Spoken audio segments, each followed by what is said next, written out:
I'm your host, Josie Van Dyke, and I am sitting next to someone so stunning, so cool. I'm actually so obsessed with her, and we need to get her to 1 million followers. And we need to, okay, I'm starting over. See? She's making me nervous. No, I'm keeping it. She's a reporter. She's a professional. I am sitting next to the one, the only, Darienne DeBrule, everybody. Wow, okay, that's funny that you said that. I'm making you nervous because before this, I was telling all my friends I have the biggest imposter syndrome. I've never felt this way before. I wanted to cancel so bad, but I didn't. I'm here. You wanted to cancel? Dude, yeah. Oh my gosh. Why do you have imposter syndrome? Because you have such big guests and you've built your podcast in such a beautiful way where you can be selective on who you have on. And I'm just like, why me? Why me? Because I'm obsessed with you, Darienne. Well, thank you. I follow you and I truly don't know how you don't have 1 million followers. And we will talk about it because you don't even make money doing social media because you can't. True. Which is crazy because of your career. Because I feel like you are so good at what you do. You're so good at making content. You're so gorgeous. You're also just so bubbly and fun. And I love that you're unique compared to like a lot of the Utah culture influencers, which is why I picked you, because I want to like be you. Like when I see what you wear and like your fashion, your aesthetic, like everything, I'm like, I'm so impressed. I'm so obsessed. So that is why you're sitting in this chair, and you deserve to sit in this chair because I am literally nobody. So well, thank you. Welcome to Weekly Trash. Thank you. Thanks for having me. You're so welcome. I need to dumpster deep dive you because I want to know everything about you. So are you ready? I'm ready. Okay. Darienne, where are you from? Okay, Trashers, if you know me, you know I have a serious love for Cafe Rio. It's always one of my favorite spots to go. The food is incredible. I mean, I'm addicted to the Cafe Rio pork, and the dressing, don't even get me started. So I'm actually really excited about what they're doing this month. Cafe Rio is sponsoring today's episode, and they have launched something called Daily Deal Madness. And honestly, it's genius. Every day in March, Rio Reward members get a different deal dropped right into their app. There are only 3 deals in rotation, so you could get one of the 3. First one, $7 for 2 tacos and a regular drink, or $8 for a bowl and a regular drink, or last one, $9 for a burrito or salad and a regular drink. Talk about a deal. And the fun part is, you never know which one you're going to get that day. So now opening my Cafe Rio app each day has basically become part of my routine just to see what deal shows up. And if you're not already a Rio Rewards member, download the Cafe Rio app, check it daily in March, and join the Daily Deal Madness. It's all month long. You know you want to do it. And as always, Cafe Rio is made for flavor. Today's episode is brought to you by Bohm. If you're in your spring reset era, you have to look at Bohm, okay? It's giving cool everyday outfits without trying too hard. The denim, so good. The dresses, you know, the kind that you throw on and suddenly look put together. Yeah, those ones. It's all just easy, wearable pieces that you actually want to live in. And you get a great quality without that high price tag, which, you know, we love. And lucky for you, you get even less on that price tag because you can use code TRASHER20 for 20% off your purchase. You're welcome. So head on over to bohm.com, that's BOHME.com, and use code TRASHER20 for that extra 20% off. And thank you, Bohm, for sponsoring today's episode. I'm from Draper, Utah. Draper, Utah girl, Corner Canyon. Are you born and raised Draper? I'm born and raised Utah. We lived in California and Nevada for just a little bit, but I don't claim those places. I feel like sometimes people will move somewhere for a few years and it sounds cooler than where they're from. Yeah. And they'll be like, oh, I'm from Nevada or I'm from California. But nope, I came back here when I was in like in 4th grade. I skipped a grade and I've been here ever since, and I was born here. So Utah is my home. This is home. Yeah. This is home. What's your family like? My family's a little interesting. So my parents are divorced, but they're really good friends, which I feel like is an odd combination. Yeah. And I would never want them to get back together. My mom actually is remarried now, and my dad has a girlfriend. So that's fun. But everyone gets along, so it's really great.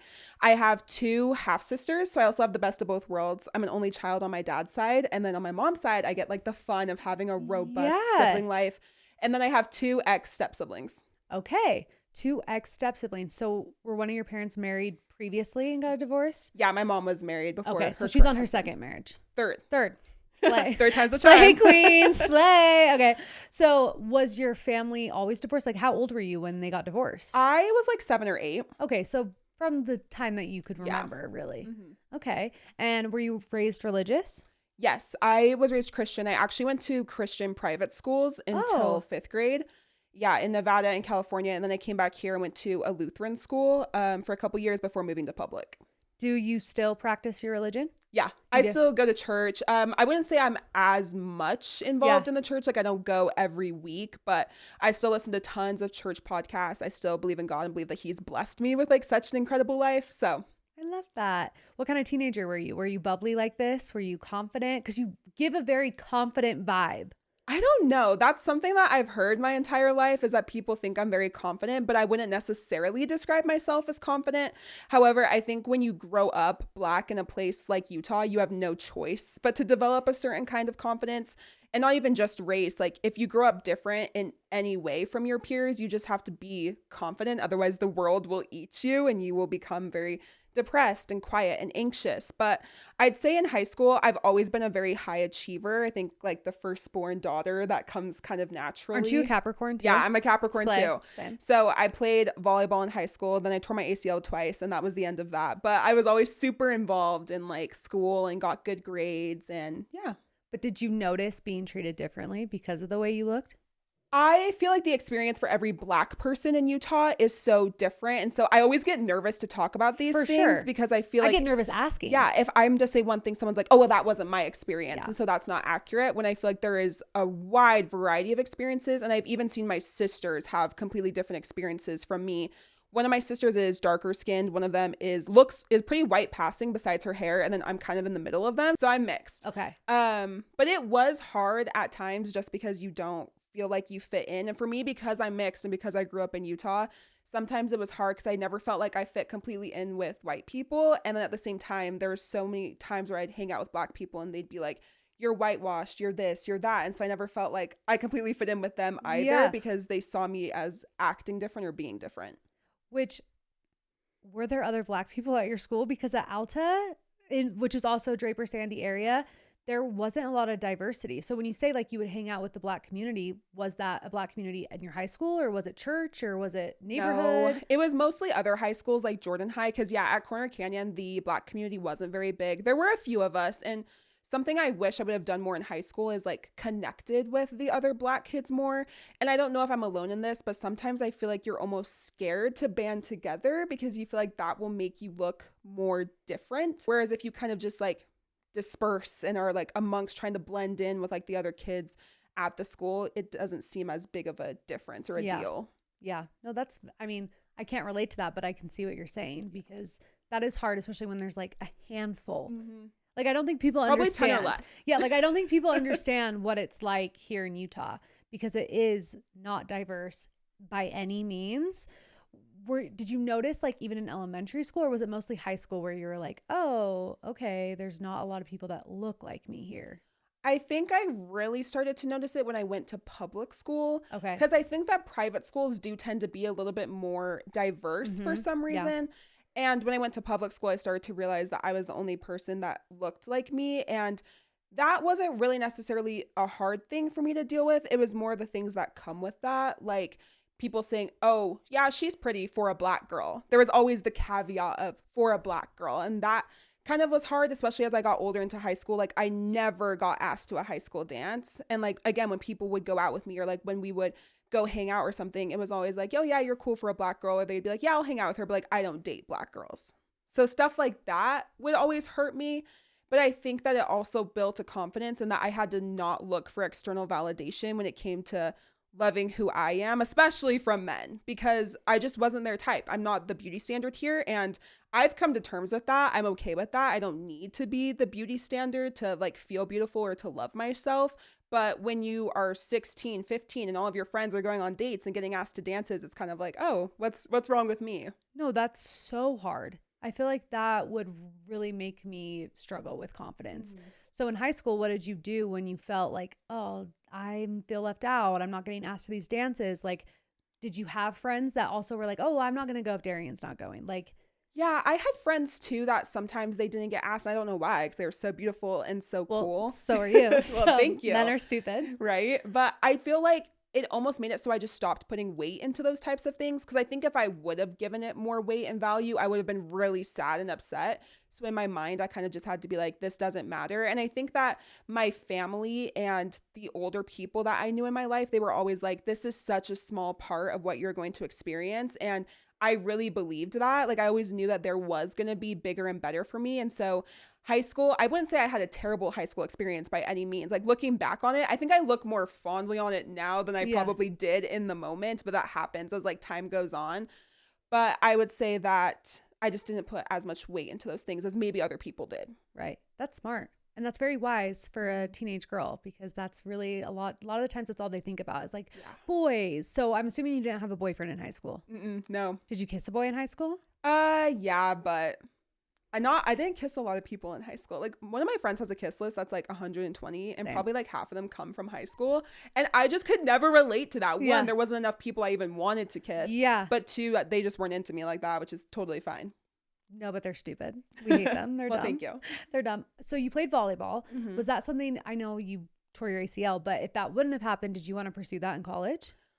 At the time I did. Looking back, I'm glad I didn't. It takes a different level of dedication to be a collegiate athlete. And I think not playing volleyball allowed me to figure out other things that I was passionate about and that I loved. And I always say it's one of the best things that ever happened to me, because I don't think I would have found my love for other things if I was so invested in like the world of volleyball. So it all worked out. Yeah. What things did you learn about yourself when you realized volleyball wasn't going to be like end goal for you? Well, one thing I learned is that if you make something your entire identity, it might get taken away from you, because obviously God wants us to look towards him when it comes to our identity and like happiness. And I think I was relying too much on volleyball as like a sort of shield and identity. So once that was stripped away, I was kind of forced to find out who I am.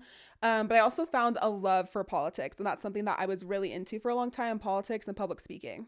Okay, politics. So did you grow up in a home where your parents were really open about politics? Because I grew up in a home where I didn't really know much about politics. Oh yeah, my family's always been very open about politics. I remember when I was young, like it was that classic family dinner where like people would end up yelling at each other at the dinner table, and then everyone would come back together. So there are differing political views in my family, and even though a lot of us are like are of the same party, it's been interesting to see like the conversations that are had and like when certain topics come up. So it's always been something that's been openly talked about. It was never like a conversation that we shied away from. I love that. Would you ever go into politics? Like, when you realized you had a passion for it, were you ever like, oh, maybe? I used to want to be a senator. My goal was to be the youngest acting US senator. I was like, yeah, once I can run for office, I'm going to do it and I'm going to take it. And I did a lot of political things. I went to something called Girls State, which basically is a mock state government, and there you can run for office. So I ran to be a girls state senator, and the two people that were selected, I ended up winning. And then we went to DC to go to Girls Nation.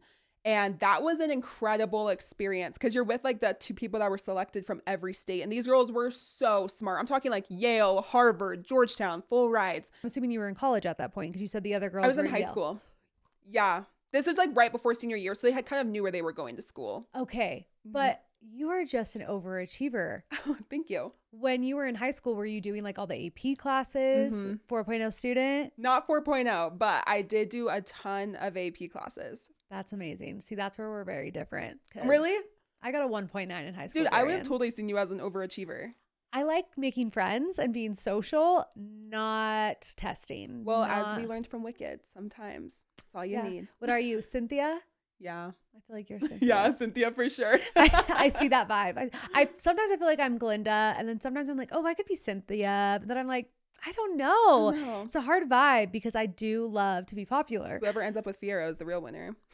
For real though. Did you watch both movies? Yes. Did you like it? Yeah, and I cried. There's one scene in the first one that I cried, and it's when they're at the Ozfest, and when she feels so ostracized, and it's just like, I can relate to that. And, you know, I feel like her character, Elphaba, does a really good job at like trying not to let all of those things. Oh, duh, I called her Cynthia, not Elphaba. No, that's okay. I knew who you were talking about. Wait, but that's how much Cynthia is Elphaba. No, she truly is. She did such a good job that I don't even think about Elphaba. I think about Cynthia. She killed it. Where Glinda, I'm not calling her Ariana. Exactly. Wait, that's crazy. Okay, keep going. No, and just that moment, I'm like, I can relate to that so much, because I feel like there's been so many times in life where I've like put on a tough front or been like, oh, that didn't matter, that didn't affect me. And so seeing her in that moment when it's like, wow, she really felt ostracized, and like you can see it in her face as an actress, but obviously playing that character, that it does get to her. I feel like that goes for everyone. Like, so many people put on tough faces, but like it does slowly get to them inside.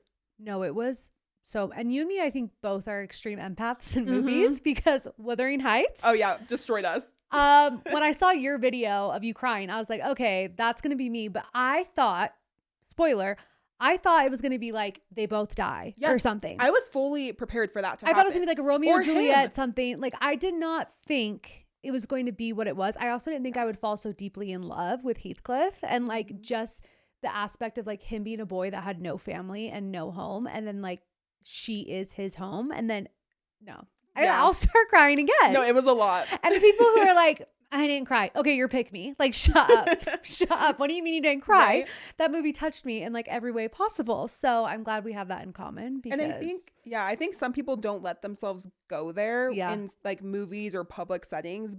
And that movie is sad itself, like what happens. But also when you start thinking back into like your own life and how much you love the people around you, I'm like, oh my gosh, I can't even imagine if this happened to me. No, that's exactly what happened. I came home and I was like, I need to make love with my husband immediately. Because, I need him. Because he's alive. He's alive. He's here. He's here. I'm here. Like we have each other. No, I'm the same way.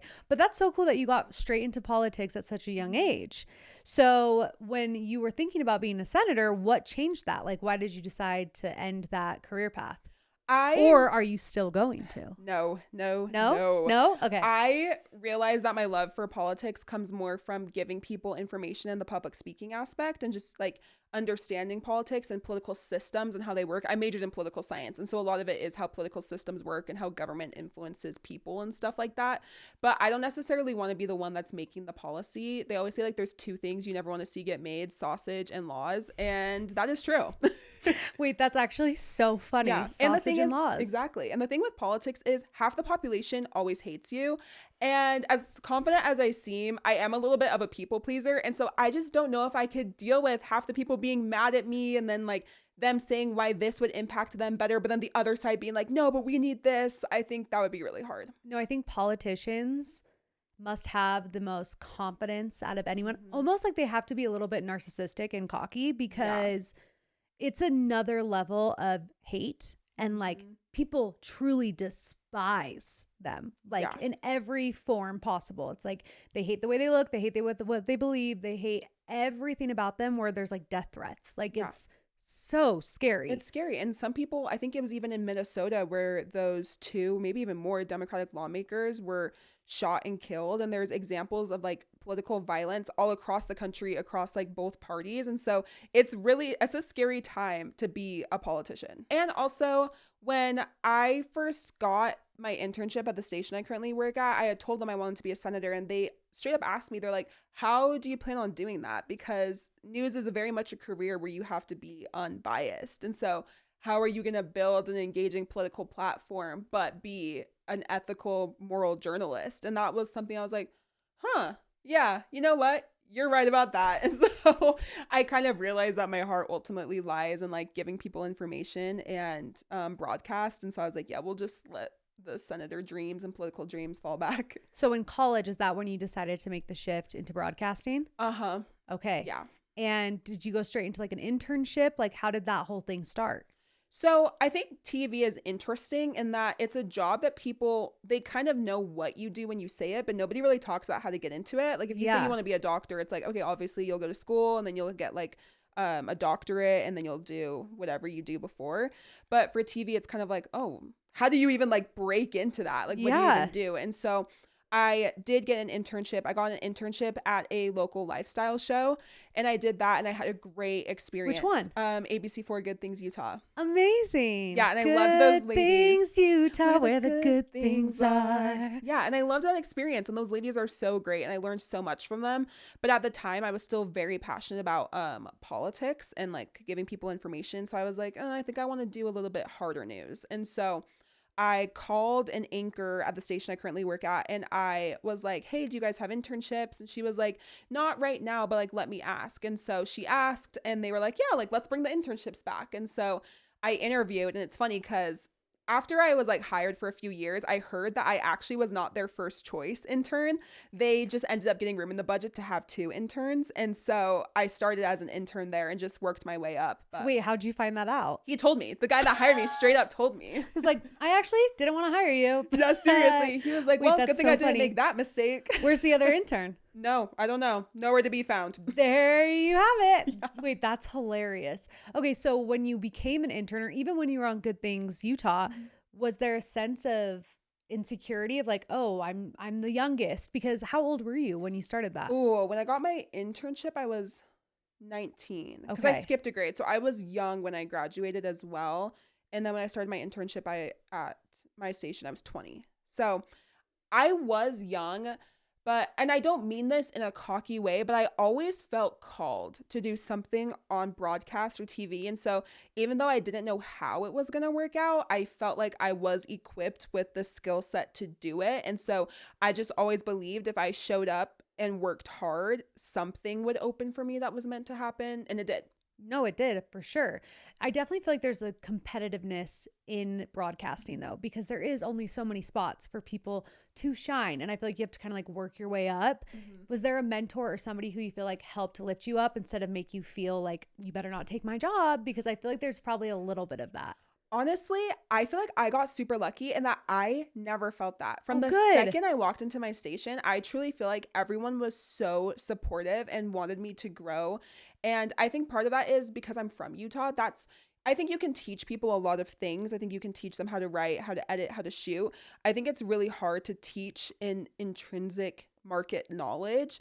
And growing up in Utah, we all know Utah is such a unique place. And so as much as you can learn from living here for a few years, I feel like being from here and being ingrained in the community and the culture was always a benefit or like an advantage that I had that other people saw, and they knew they wanted that on their team, if that makes sense. For sure. Because a lot of times I feel like people will go and do internships like out of the States and they have like the crappiest one. They like totally work their way up. They're in the middle of nowhere being a news anchor or whatever it is. But you were like, I'm staying in Utah. Like Utah is where I want to be. Yeah, I got super lucky, honestly blessed. Like there's no way I could have done this without God. Like he truly put this plan out for me. Because like you said, most people start in very small markets. And that's always something that I knew I did not want to do. And so after my internship was over, a position opened up on our assignment desk, which is basically just the person that listens to police scanners and like reads the emails. Wait, and that's actually kind of fun. Yeah, it is fun. It's fun. You're just like sitting at the desk trying to like tune into everything. Wait, I didn't even know that was a thing. Yeah, that's like the nucleus of the newsroom. I feel like they don't get enough credit for all the work that they do. Yeah. But that's where all of the tips come in. They read all the emails. They hear things on police scanners and decide whether to send a crew or not. They are calling people to try and get stuff confirmed. They really do a lot. Wow. And so that was kind of what you were doing in the beginning. Yeah, that's you what weren't I was on doing. Like the front of the camera. Nope. Yeah. And every single day though, I would still pitch stories because that's like the job of a reporter is to pitch stories. And one day, our news director came up to me and she was basically like, why are you not a reporter? And I'm like, oh girl, I have no experience. And she was like, okay, send me your reel and like, let's see what we can do. And my reel was literally made up of like iPhone clips that I had taken during my internship. It was not good. Do you want to explain what a reel is for the people who think you're talking about Instagram? Oh, yeah. Which like, I know you're not, but like, I know there's a few that are like, oh, her Instagram reel. A reel is basically a compilation of like your best live shots or as live things that you've filmed, like basically your portfolio as a reporter. So I sent it to her and again, it was bad, but she was like, you know what? I think we can make a position for you here and we'd love for you to stay. And basically all the people around me trained me from like the ground up because I started as a multimedia journalist. So I was shooting, writing and editing all my own stuff. And so our chief photographer, he trained me how to shoot. We had another great reporter who really taught me about writing and editing. And I remember when I first started, I would like read the scripts of other reporters. We had this one reporter, her name was Emily Tenser. She was fantastic. And I would read her scripts and I'd be like, okay, so that's how she's writing. That's how she's starting and ending her stories. And like, ultimately, when you're doing a story every day, you're eventually going to get enough reps to be like pretty decent at it. Wait, that's interesting. So I didn't know the reporters are the ones who write what they say. Yeah. Mm-hmm. Okay. I always assumed it was the network or whatever being like, this is what we want you to say, read off a teleprompter or whatever. It's different. Anchors, the producers are writing the newscast, but anchors do write some of their own things as well. But when you're a reporter, you're writing all your own stories. You're writing your own intros and outros. Obviously, there's like an editing process where like you have to get your script approved, which is great because sometimes it does need that second eye just for like some grammatic things, but also you don't want to get sued. Yeah. So you want to make sure your information's accurate. So it's always nice to have another set of eyes. So you have to memorize everything. I don't anymore. Okay. But when you are live, if you're general assignment, yeah, you're memorizing your intro and outro. Wait, that terrifies me. You could be an actress. It's scary. It's so scary. Like, I barely could say your last name. Did you not see the intro, everybody? Like, I would be fucked. Can I swear even though you're on this podcast? I'm like, That's I fine. probably I'm can't not. swear. No, you can. Okay, I can. She can't, you guys. No, that I would struggle. But you never got nervous. No, I did. Honestly, I do a different type of reporting now. I do features. And so I always tell people features is easier. I don't have to know anything. I'm just the one asking the questions, and there's less at stake. Obviously, in all forms of journalism, like, you strive to be accurate, but me saying the event starts at 7 when it starts at 8 is really different than me saying 7 people were injured versus 8. For sure. For sure. So when you switch to what you are now, did you realize like, oh, this is the kind of reporting I like? Or are you still trying to figure out what for kind? Sure. 100%. Okay. And towards the end of what we would call like my GA general assignment career, I started to know. I was like, yeah, this is not it for me. I was super depressed. It's hard to tell those stories, and shout out to the journalists that do it. It's important. Investigative work is important, but it does take a toll on you, especially when you're like very empathetic. You know, it's not fun to be the person that has to call someone's family member who just passed away and be like, hey, do you want to talk about this person? And some people, they do want to talk about their loved one, and that's a great way for them to remember them. Other people, they want to grieve in private. And that was always really, really hard for me to do. That's so hard to have to reach out to people who are going through so much and then try to get more information from them. What's been like the craziest experience you've had in journalism? Like, maybe not the most depressing story, but like the coolest story? I think one story that's crazy, and the lady it happened to, bless her heart, I hope everything worked out for her, but basically, this lady, she went into her basement and she found a bunch of old dynamite or explosives. And so she calls the fire department and she's like, hey, I think I found a bunch of bombs and stuff in my basement, but I don't know what to do with it. So the fire department has to come and they basically say, yeah, you can't be here. And they have to evacuate like a whole 2-mile radius because they're like, we're going to have to detonate this in the house, in the basement. Where was it? It was just in the basement. It was in the basement. Yeah. And it was like a house, I want to say in Cottonwood Heights or Mill Creek. But like she had just moved in or something? No, her husband, they lived there forever. They were like hoarders. And her husband had passed away. And apparently he was a chemist. And so he had just been building all of these little bombs. Building bombs. Basically, yeah, explosives. And so they had to basically blow up her house because it was so old and volatile that if they moved it, it could explode at any point in the transportation process. So they ultimately made the call that it would be safest to just detonate it. So her home obviously didn't exist. And so that, I bet that was really hard for her, like losing all those things. But I went out on the scene that day and I remember talking to neighbors and they were like, you know, I bet her husband's in heaven laughing because he's a chemist. So they're like, he was always doing crazy stuff like that. That's so crazy because what if that would have happened when they lived there? Like, I feel like that's so irresponsible. Yeah, exactly. Or how old was he? He was old. So the lady was old. Yeah. So she really didn't know what to do. But it's also sad because her house is full of their whole life, you know, and then they tell her like, you can take what's important and then you have to get out. So that was a crazy story. Stories like that are always like, wow. No, I feel like you get to see the craziest things and hear the craziest things. Also like the saddest things too, which is hard. But social media, when did social media come into your life? Because obviously this is your career, but you're so good at social media. Like I've said earlier, like you should have 1 million followers. And you had said earlier that you can't even make money on social media because of your job. You can't have brand deals. You can't have a manager.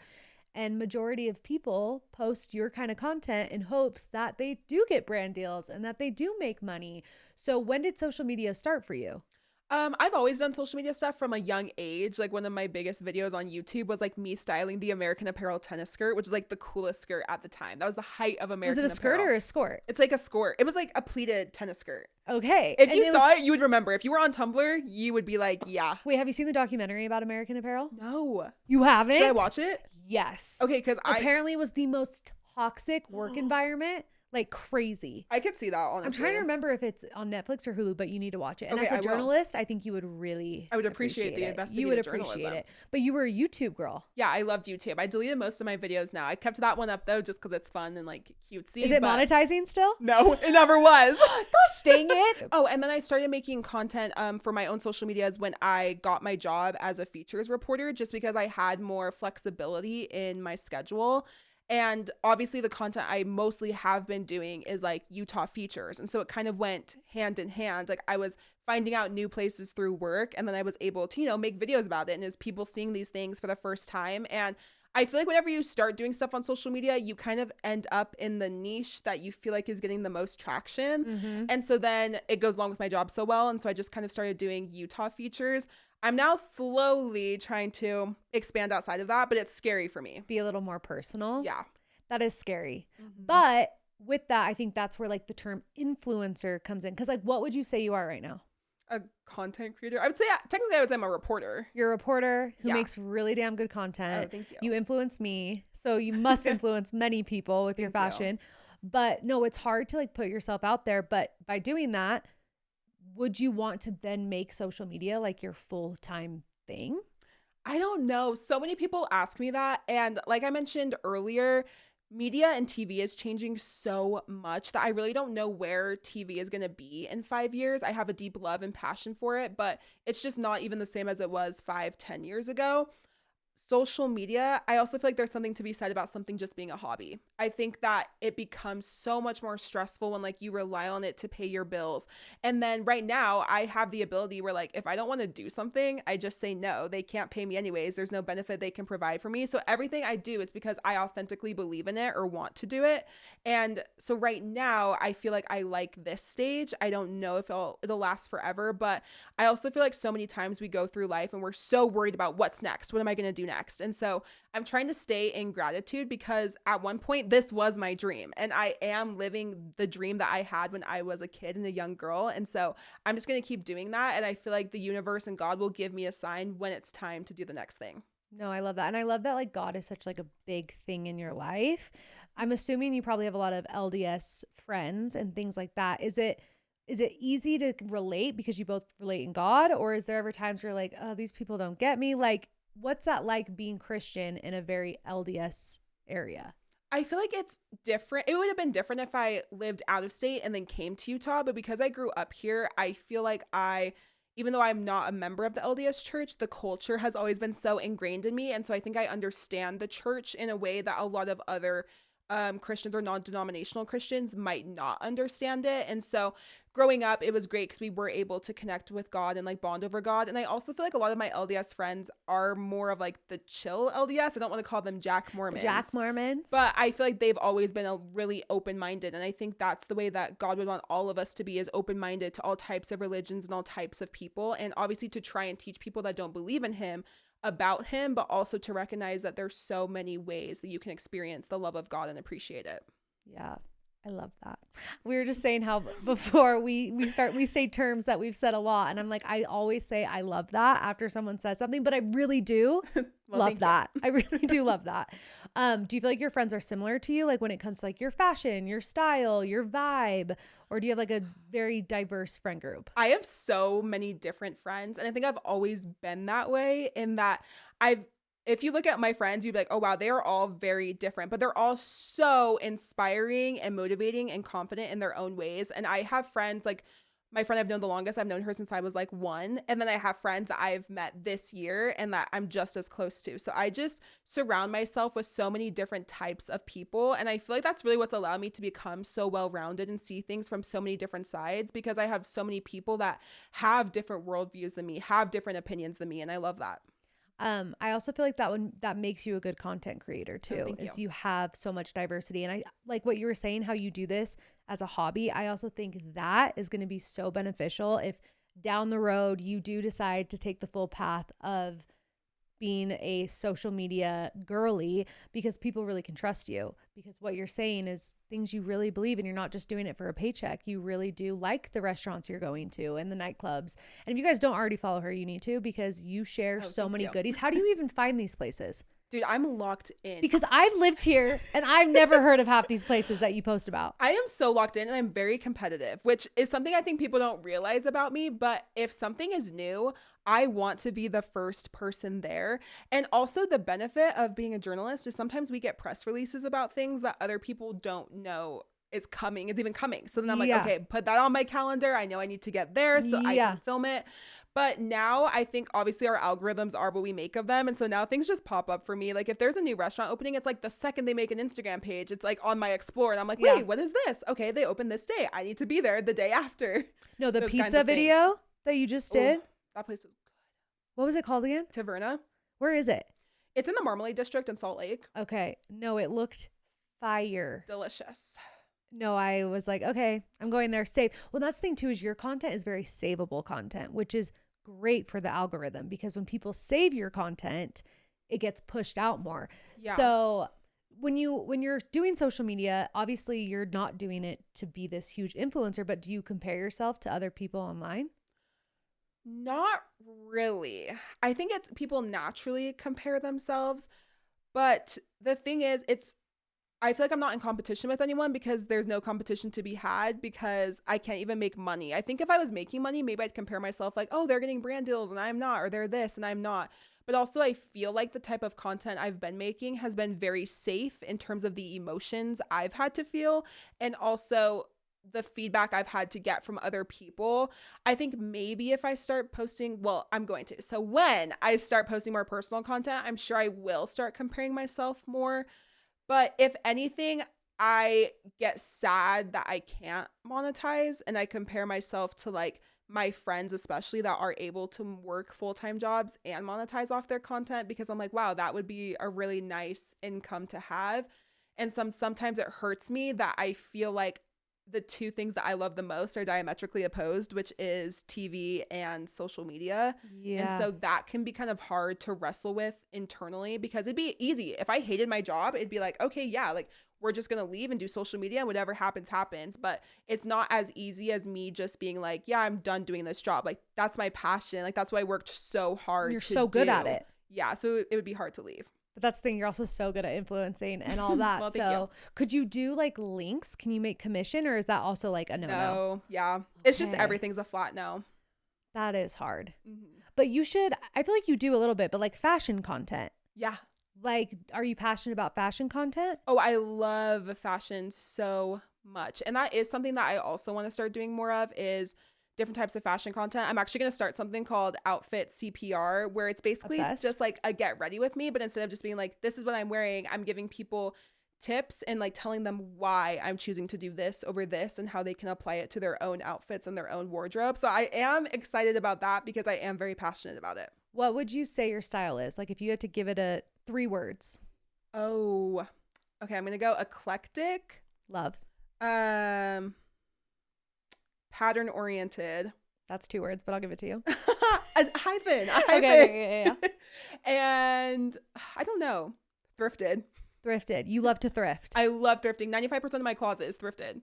Wait, that's incredible. Mm-hmm. I try to thrift, but I can't. Where's your favorite thrift shop? Draper Savers. It's the best. I need to go. Because I drive past it every single day. Just stop in. You don't even have to be there long. Just take a gander. Like, do you feel like the thrifting gods are with you every time you walk in? Like, you always find stuff? I think thrifting is a skill. And I think it's a skill that you have to refine over time. Yeah, it's so hard. It can be hard, especially if you don't know what you're looking for. You don't quite know your style. But I also tell people that there are probably certain styles that you're not going to find at the thrift store. Like if you like to dress a very specific way, it might be harder for you to thrift. The more open you are with your style and the more open you are to playing with it and trying new things, the more luck you'll have at the thrift. And I also think the thrift is a great way to do that because you don't have to spend a ton of money to try something new. Right. And you're not going to have the same thing as everyone else, which I love. Exactly. But like who influences you fashion wise when everything in Utah is very much copy and paste? I feel like I look a lot at Pinterest. I love Pinterest, but I also I think as you get older, you start to realize what you like and don't like as far as fit and shape and outfit combinations. And I love patterns and I love when outfits are cohesive. And I'm going to sound like a hypocrite when I say this because I'm wearing a matching set. Like, go change. But if things are too matchy, I can't do it. You're like, no. it can't be like that for me. Like I can't have like black boots, blue jeans, white shirt, black bag. You need some cheetah, some zebra. I need something fun. I need something unexpected. Like if things look like they shouldn't go together, that's what I like. No, I'm the exact same way. I always tell my friends, if you see something at the store that you think is ugly, I probably love it. Yeah, I probably want that. And my friends will be like, Darienne, just put on jeans and a t-shirt. And I'm like, I would rather wear literally sweatpants than put on jeans and a t-shirt. You like to be extra. Yeah, I have to be extra. Or I like to be chill. Like there's just no in between for me. And I'm trying to get better at that because sometimes it stresses me out. People are like, Darienne, you're so effortlessly fashionable. I'm like, no, this took 3 hours. You're like, I've been working on this outfit. I'm like, the closet is on the ground. Like when I tried on 20 different shirts, 7 different shoes. This was a couple hours in the making. Yeah. So how dare you? Exactly. But you make it look so effortless. Oh, thank you. Like I want to level up. I need CPR. I need fashion CPR. I want to level up. I want to wear the cool things that you wear. What advice would you give to people who are trying to find their style, who want to maybe go out of their comfort zone a little bit, but maybe live in this bubble and are like, oh, people aren't going to understand it. They're not going to like it. They're going to think it's weird. That's okay. They don't have to understand it. As long as you understand yourself and what you're wearing and you feel good in it, you really don't need anyone else's approval. But I think that's the thing is like find stuff that you feel good in and feel confident in. Don't feel like you need to experiment with your style just so people can think that you look cool. Because I think we've all seen that person where they're wearing something, you can tell it isn't them.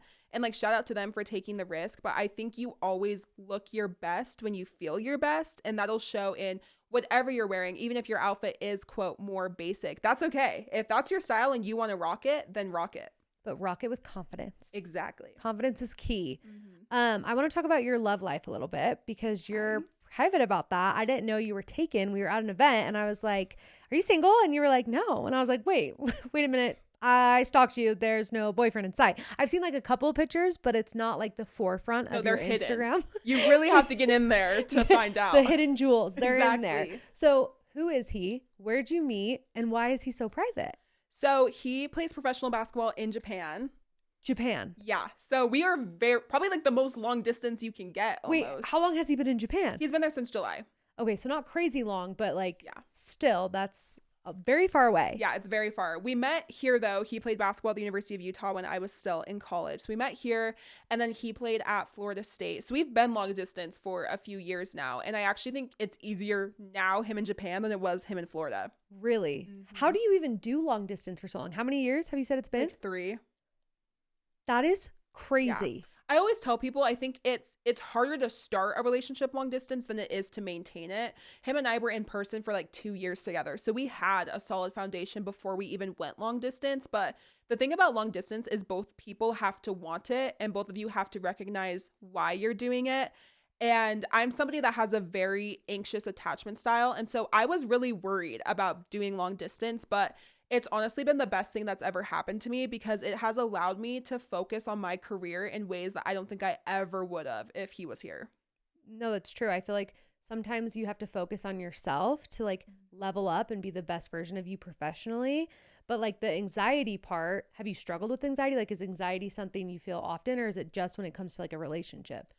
I actually feel a lot of anxiety in general, but especially in relationships because I have that anxious attachment style. And it was harder when he was here and wasn't replying. We've been together so long that I feel like my attachment style has worked towards secure.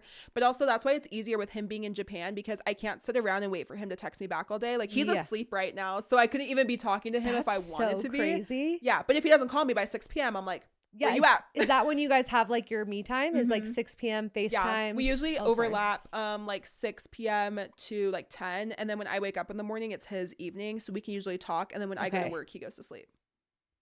That is so crazy. I know. How much longer are you going to be doing that for? He'll come back in May. So we only have like a month and a half left. He'll probably go overseas again next year. So we'll have like the summer together and then he'll go back. I have 1 more year of overseas in me. And then I'm going to be like, where's the ring? Yeah, no. And where's the house? Because you said when he was leaving, like you guys weren't ready for marriage yet.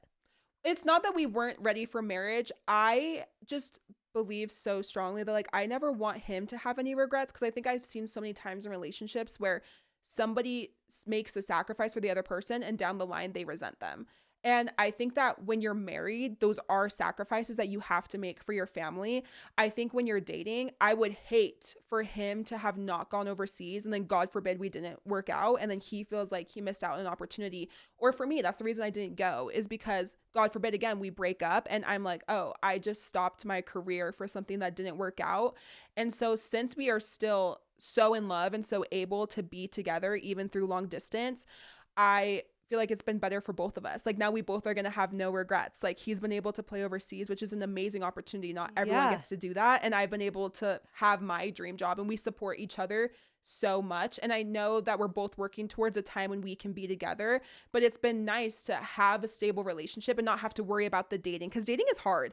And I've been able to have him solidly in my corner and not had to deal with as much of that anxiety as I would have if I was just regularly dating, but then also working on my career and like building that up. Do you think your views on marriage have been changed at all, seeing like your parents getting divorced and you said your mom's on her third marriage? Like, has that affected how you look at marriage at all? I think I always knew I didn't want to get married young, because partly from my mom got married very young. And I just heard from her and like my dad how much they changed over their 20s. And I think that there are people that get married young and it works out for them, and that's beautiful.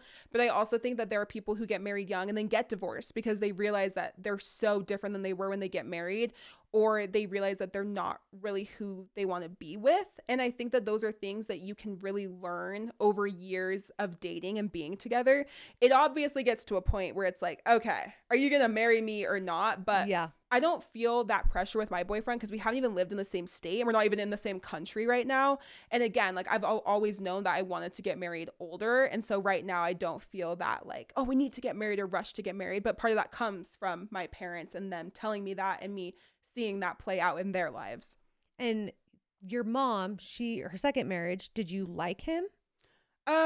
Yes, but he was very abusive. But I always tell people that there's usually two sides to an abusive person. There's the side that's very charismatic, and most people don't fall in love with someone because they're abusive. They fall in love with them because of the charismatic side. And then there's the highs and lows and the roller coaster of abuse that kind of make it harder for you to leave, because your brain is like looking for those dopamine moments of like, when are they going to be nice again? They're going to be charismatic again. They're going to love me again.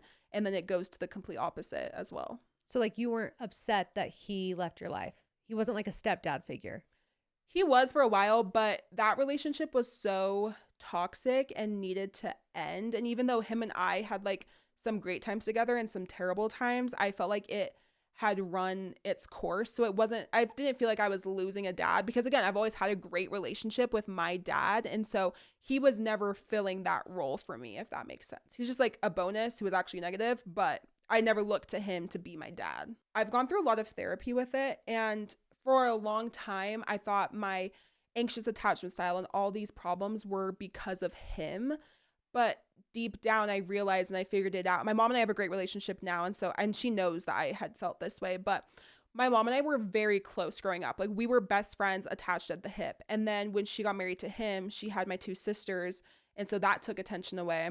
And then she got into this abusive relationship and it changed her, as abusive relationships do. Mm-hmm. And I feel like she became less emotionally available because she had to put up those walls to protect herself and to be able to work and to be able to take care of us while dealing with that abuse. And so I feel like having someone that was always there and very emotionally available and then having that taken away was kind of the catalyst for my anxious attachment. And so now I am hyper reactive to when I feel like emotional availability is being pulled away or possibly taken away. Is your boyfriend your first boyfriend you've ever had? No, I had one before him. Okay. Have you ever experienced that same kind of abusive relationship that your mom experienced? Never. And I think that people, when they deal with abuse in their life, it can go one of two ways. Sometimes you can replicate those relationship dynamics, and like a generational curse is what some people would call it, or you go to the exact opposite. Like I feel like I know the red flags in abusive relationships, and like I refuse to tolerate that because I see how much it can derail your life, and not even your own life. It impacts your whole family and like the people you love. And if you have kids, it really impacts them. Yeah. Has it, obviously affected you, but what about your sisters who that's their dad? Yeah. And it's been hard for them. And I think everyone wants two parents. Like everyone wants a mom and a dad. And so as great as my mom is, for them to be able to fill both of those roles, I do feel like there's always a part of them that wishes like they had a dad. Like sometimes they'll be like, oh, I wish I had a dad like yours. Because he's not in the picture at all. Yeah, he's not in the picture at all anymore, for the better. But I think there is still a hole for them. And again, I think sometimes that they've told me like, oh, I wish I had a dad like yours, because they see me with like a very present and like active dad. And they wish that for them, and I wish that for them. And my mom's husband now, like, he is so willing to step into that role when they're ready. But I think that they still need to do some healing. But he's been great for them, and like, it's baby steps getting them to open up. But I know that he'll really be there for them once they are ready to accept everything he's willing to give. But that's still so hard for you as a kid to like go through all those emotions when your mom can't really be present and you're like a teenager. All these things are changing in your life. Did you have anyone you could confide in? Like, did your dad know what was going on? He didn't really know what was going on. And he's even told me to this day that he wishes, because he'll hear stories and he'll be like, whoa, I did not know that was happening. And I think it makes him sad that he wasn't able to be there as much because he didn't know what was going on. My grandparents were always super great. Whenever there was an intense situation and they could step in, they would. But something that I was faced with is being the oldest by so many years. I think that my family thought I was going to be fine because I was the person. I went to volleyball. I had good grades. They never had to ask me to do my homework. I put on a really strong face, and they always knew I had my dad, and they were always worried about my sisters. But my sisters were honestly so young. I don't think that they saw or understood things in the way that I did. And so I felt really sad because I felt like no one cared about me in the whole situation. They were so worried about them when I felt like I was the one being impacted more at that time. When did you start therapy where you like started to like figure all these things out? When I was like 18, it was in college. Okay. And was that your decision? Yeah. There was something wrong. I was like, this is not a good way to function. Like just so much anxiety, codependency, like what made so much you anxiety, depression. I was so sad. Like I was like having crying fits every single day. I felt like I couldn't be normal in relationships because of like that anxious attachment style. Like I couldn't function. And that's when I knew. I was like, okay, you can't live a life where you can't function if somebody's not texting you back. That is not normal. Like that's a huge trigger for you. That's hard. Yeah. So therapy at 18, you're 25 now. Do you still go to therapy? No, and I should. Because I tell people, even though I'm in a much better place now, I actually think therapy can be even more beneficial when you're okay, because it's teaching you the coping mechanisms for when things happen. And I think you're able to see things a little bit more clearly, because when you're in such crisis mode, every therapy session is about getting out of the crisis, you know? And I think now I'm sure there's still things I need to heal from. And I think now I'd be able to look at it from a different view and actually be able to apply these things and work through them even greater than I was able to back then. When you were depressed, did you have to go on medication, or did therapy really do it all? I went on medication for a little bit. I actually did ketamine therapy, which... Wait, I've done that. Yeah, it was like the most eye-opening thing for me. It was the craziest thing. Yeah, and that's the moment that I realized like that it was my mom, because I had one of those like, I don't know, as a hallucination. I don't know what it's called. Yeah, you literally are like reliving a moment and like seeing things. Yes, I was reliving a moment, and I remember that moment so clearly where like I wasn't even caring what my ex-stepdad was doing. I was looking at my mom the whole time. And when I like got out of that, I was like, wait, I actually am sad because I feel like my mom left me and like abandoned me. And then that was like the trigger that was made it so I could actually heal through that whole cycle. Because again, I spent so many years placing so much blame on him, and like he is to blame. Like there is no excuse for being abusive. Piece of garbage. Yeah. Yeah. But I was like, oh, I need to heal my relationship with my mom. And once I did that, it's like my life changed. How old were you when you did ketamine? I think like 20. Okay, so that was like before ketamine really became all like the rage. Mainstream, yeah. Because I think ketamine is definitely more talked about now than it was 5 years ago. I don't know if I'd do it again though, because it's here's intense. The thing. It is intense, and I don't smoke, I don't drink, I've never done any of that. And wait, so you've never done it at all? No. And so the idea of like being under a drug again or a hallucinogen is like stressing me out. I'm like, oh my gosh, I can't do that. Wait, did you do the 6 sessions? Yeah. Okay. But I don't think I could ever do it again. And did every session, did you like feel something? Because I feel like there were sessions where I was like, I don't even remember. Or did there were some I didn't remember, and then there were some like that one where I would like be bawling after. And luckily my therapist and the person that did my ketamine, they were married. And so it was nice because I could just go into therapy with him right after, and it was like great. Okay, so after you had that moment where you were like, light bulb, I need to heal things with my mom, did you immediately go and talk to your mom about it? Yes, but she was a little bit more, she had things she needed to heal as well. I think she was a little bit on the defense, but yeah, now we're like super, super close again. And it's been so, so nice because for a long time I felt like we were just so far apart, and it's been like so healing to have a fun relationship with her. And like now we get to go on staycations together and like we're best friends, but also that just naturally happens as you get older, you know, and you can relate to each other differently. And I think the older I've gotten, I had to remember like my mom had me when she was 20. I can't even imagine that. Yeah. Wait, did your parents get married and then pregnant, or pregnant then married? Pregnant and then married. So my mom had me when she was 20, and I'm thinking like now I would have had a 5-year-old, and I'm just thinking like all these things that she went through. I have so much compassion for her because now that I'm that age, I'm like, oh, she was just trying to figure things out too. She was just going through life growing up and like got into this relationship that like impacted her life. But I love my mom so much, and she is so strong, and like the fact that she's been able to be like a boss babe even with everything that's happening and like the life she's been able to provide for us as a single mom, I just have so much respect and admiration for her. And I think growing up, that it gave that to me even more. Yeah. Like working and seeing everything she dealt with.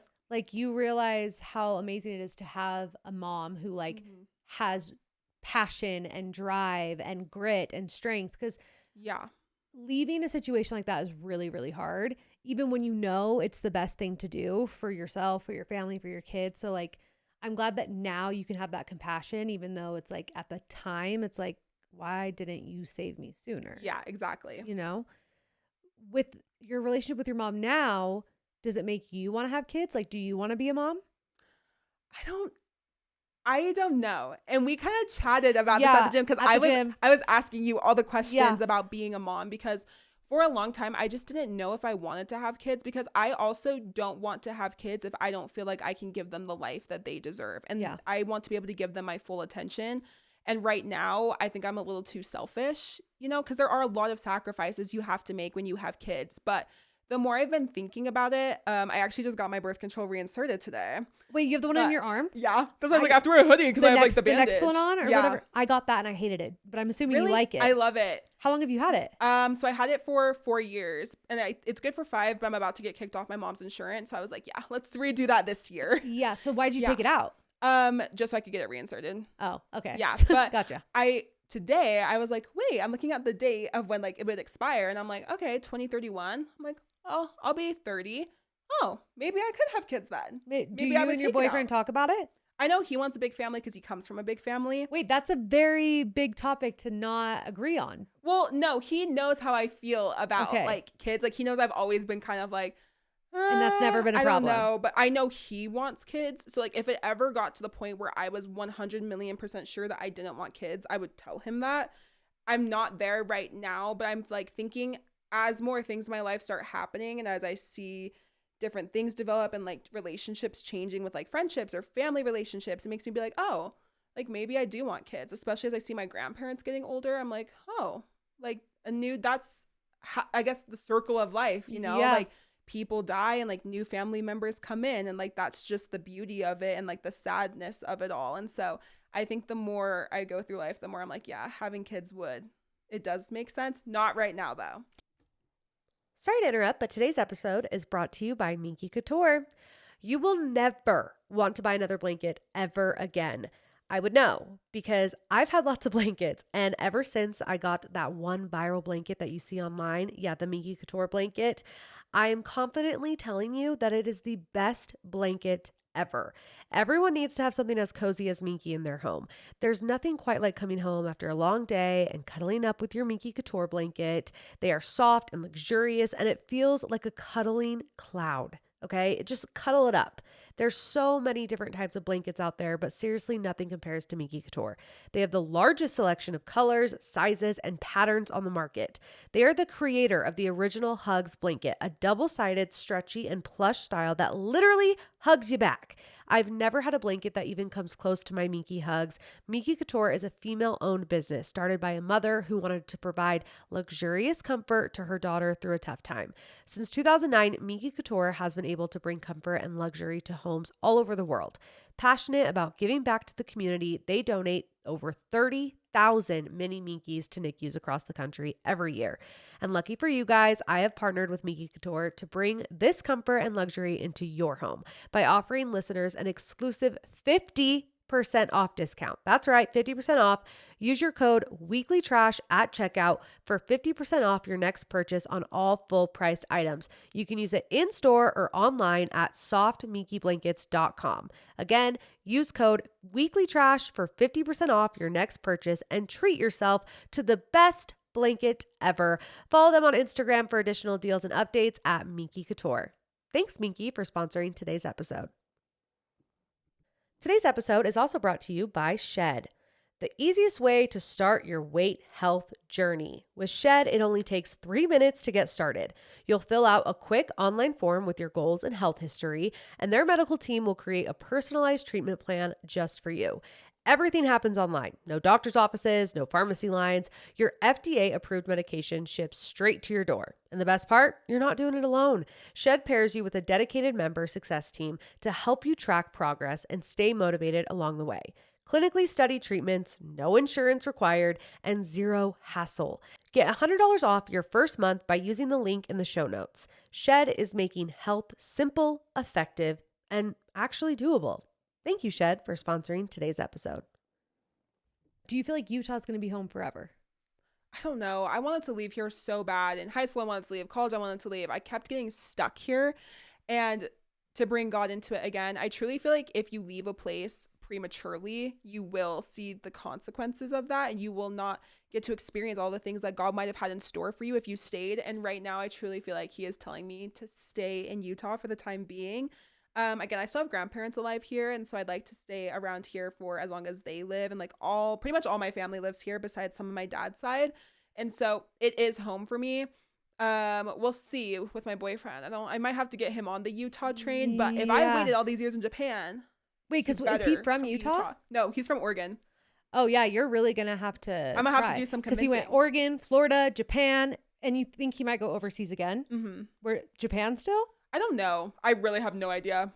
That's like really impressive though. Europe would be closer. Europe would be cool. Have you visited him in Japan? No, I wanted to, but the flight is so long, and like to make it worth it, I'd have to take so much time off work, and I don't have like the best PTO, and so I was like, oh, I'll just wait for him. Is he liking it? Japan is so different. It is so different, and I think he loves it because he gets to play basketball, but I think it is hard going to a brand new country. And Japan is different than like a lot of European countries where they speak English. They speak Japanese, and he doesn't know Japanese, and so I bet that can feel really isolating. Why doesn't he just learn? I know. Well, he has a little bit, honestly. No, Japanese is so hard. The culture's amazing though. Yeah, because the characters too. It's not just like Spanish where the alphabet's similar. No, it's so hard. There's a Japanese immersion program because my daughter does Spanish immersion, so half the day at school she speaks Spanish. That's cool. And then my cousin did the Japanese, and I'm like, he'll speak to me, and I'm like, how did you learn that? Like, yeah. And it's when you're so younger, cool. It's easier. Yeah, but he's been doing it since he was in first grade. That's awesome. And now he's 17, and he's like full on fluent in Japanese. And I'm like, that is so cool, because I really think that's one of the hardest languages to learn. No, it truly is. And his coach only speaks Japanese, and there's only like a few people hard. that speak English on the team. But I'm so proud of him for doing that. Yeah. Like, he needed to do this for himself. And I feel like even though we've only been able to communicate and talk over the phone, I just seeing the growth that he's had in the past 7-8 months is amazing. And I think it's just going to go on to, if we have kids, I think it will go on to our kids. It will benefit our relationship. And I am just the proudest girlfriend ever. That's so cute. So where do you see, I guess, yourself in 5 years professionally and personally? What? Professionally? You'll be 30. I don't know. Wherever the wind takes me. No, I'm kidding. Like, I don't know. I'm trying to debate if I say this. Oh, say it. If I'm being honest, my dream would be able to do social media but still have TV opportunities. Like fill in TV opportunities, maybe more hosting than like reporting type stuff. Yeah. But I got to get on that personal content train. So we'll see if I can get over my roadblocks there. What are the roadblocks you think the most? Because I think you could do a very good job talking about yourself because you're good at talking. It's honestly, this sounds so bad because I was just talking about how you need to be confident and I don't need validation from other people, but I will record a video of me talking to the camera and I will nitpick every single thing about myself to the point where I'm like, I'm not posting this, even if it's things that other people wouldn't nitpick. And so I just need to get better at just posting it and just letting it live, because I don't do it on TV. I never do it. And it's partly because I'm live, so there's no chance to like you don't watch have any it control. back and nitpick. It just has to go. So I need to be better at that way. But also I wonder, like, what value I can bring to people. Because I think so many people on social media, and it's totally fine, they talk about themselves and they talk about the products and they're telling people what to buy and what to do like all this stuff. But I'm like, where is the real impact here? And so I don't want to just get online to talk. I want to actually have something to share and that can impact people's lives. But some of the most impactful things you can tell people are also some of the most vulnerable.